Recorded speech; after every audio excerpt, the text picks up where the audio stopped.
darling, here's a fella who's getting to be as much of a habit with you as he is with radio listeners here at home. The man who went to a barber shop and forgot to say when. The haircut himself, Garry Moore.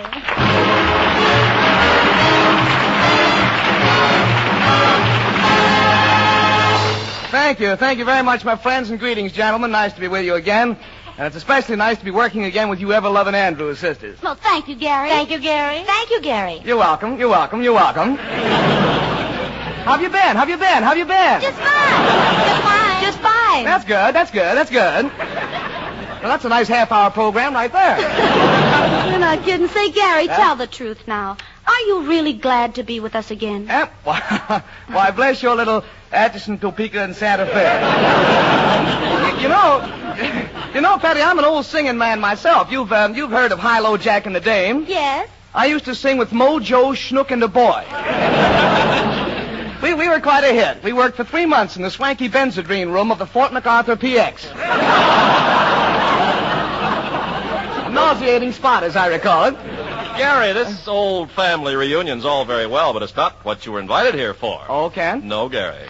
You see, word's been getting around overseas about the warm-up that you and Jimmy do just before your radio show goes on the air each week. Mm-hmm. And rumor has it that it's pretty funny stuff. Oh, well, I wouldn't say that. You wouldn't? No, but I'm awfully glad you did. After the program, Ken, you must come with me to the cocktail lounge. We'll smell a damn bar rag together. But look, Garry, we thought it might be a good idea for you and Jimmy to show the Command Performance listeners just what you do to your audience each week to put them in such a good humor for your show. Well, Ken, the first problem in putting on a radio show is to attract an audience to your studio.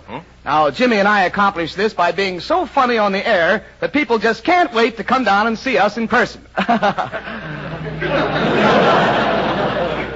But just to make sure, we put bear traps in the lobby. So we'll assume that we've lured a lot of people through the doors. They've been searched by the ushers for concealed weapons, and it's 10 minutes before airtime. Okay, so then what happens? Well, then our announcer, Howard Petrie, comes out and he says, "Good evening, ladies and gentlemen. Welcome to the Durante program, sponsored by the makers of Wacky Snackies, a breakfast food containing no vitamins for people who don't want to be champions."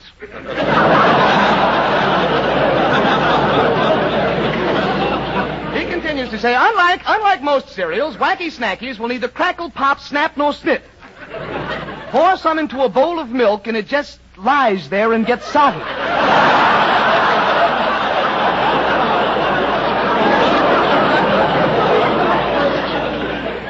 Wacky Snackies come to you, friends, in 6 delicious flavors. Very luscious, plain luscious, fairly luscious, not so luscious, unluscious, and...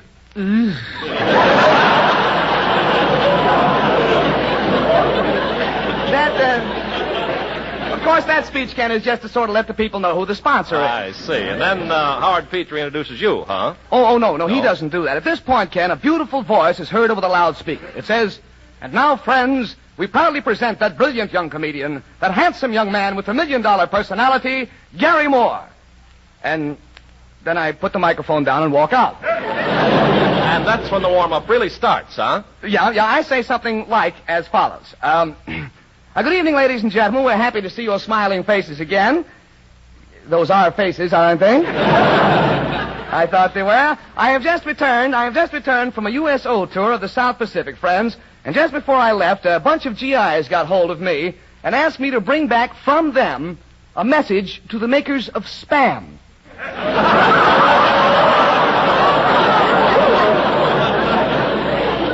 They did. They asked me. I have the message. I have the message right here, and I'll read it to you. It says, "Stop."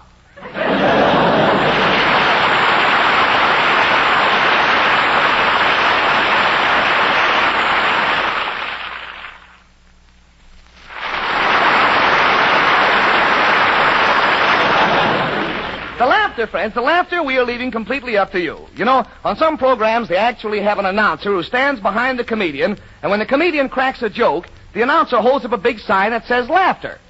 Well, what the heck, you didn't pay to get in. What can you do? You have to laugh, you see. But there's going to be none of that here tonight. Nobody is going to tell you when to laugh. Of course, at the end of certain jokes, you may feel an ice pick coming up through the center of your seats.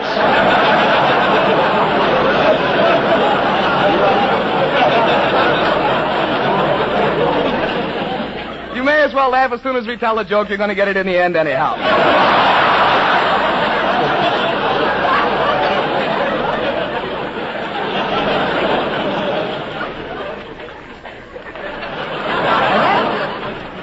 I guess, friends, just about completes any instructions we may have for the audience. We're going on the air now in a few minutes, and we do hope you enjoy the show. It should be a good one. We've rehearsed it about 3,670 hours. And just to... Who is this?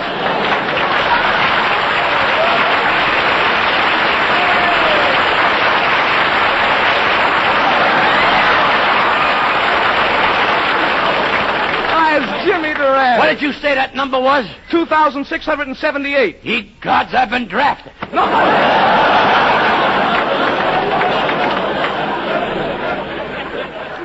Jimmy, come back here, will you? Listen, what were you doing sitting out there in the audience? Junior, I'm glad you asked me. I was sitting in the back row with a beautiful blonde. With a beautiful blonde? No fooling? Well, just a little.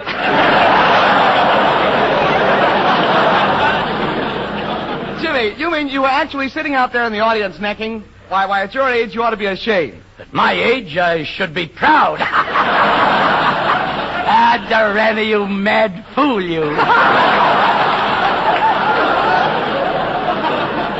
Remember, Junior, what sauce for the goose is a lot of fun.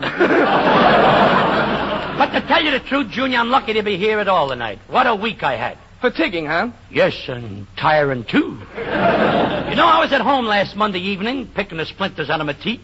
You see, I had just eaten a club sandwich.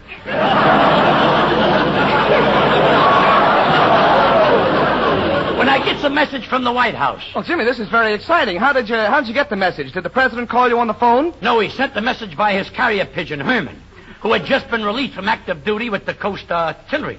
What did Herman the Pigeon do with the Coast Artillery? He was a spotter.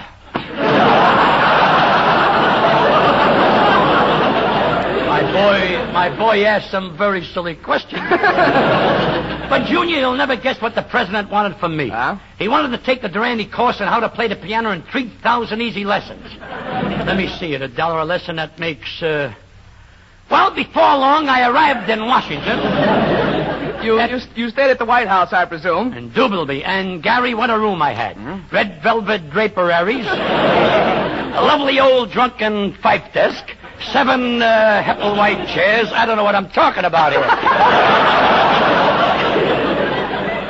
3 Sheraton tables, and a beautiful golden oak dresser. But, Junior, I couldn't sleep a wink all night. Why not? No bed.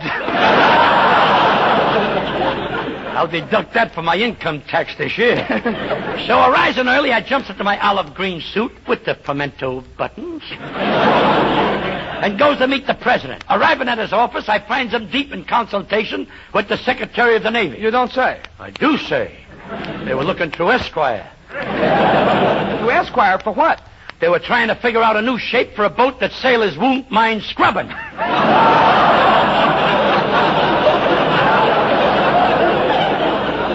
Something nautical, but nice. But as soon as the president sees I have a ribbon, he drops everything and takes me to the music room. Oh, that I would like to have seen. Junior, it was inspiring. The president sat next to me at the piano bench and showed me how much piano he already knew. I looked down at the keyboard, and what beautiful artistic hands. You could tell those hands belonged to a man of culture and refinement. His hands? No, mine. His hands were pretty, too. But within a few days, Junior, the president had learned so much from me that he arranged for us to play a duet in Constitution Hall. And what a thrilling moment that was. The house lights dimmed, the hush fell over the audience, the conductor raised his baton. And the president and I played.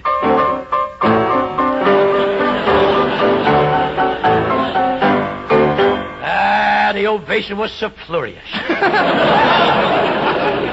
A new team was born, huh? Yes, we are now available for weenie roast, oyster fries, and the opening of very class filling station.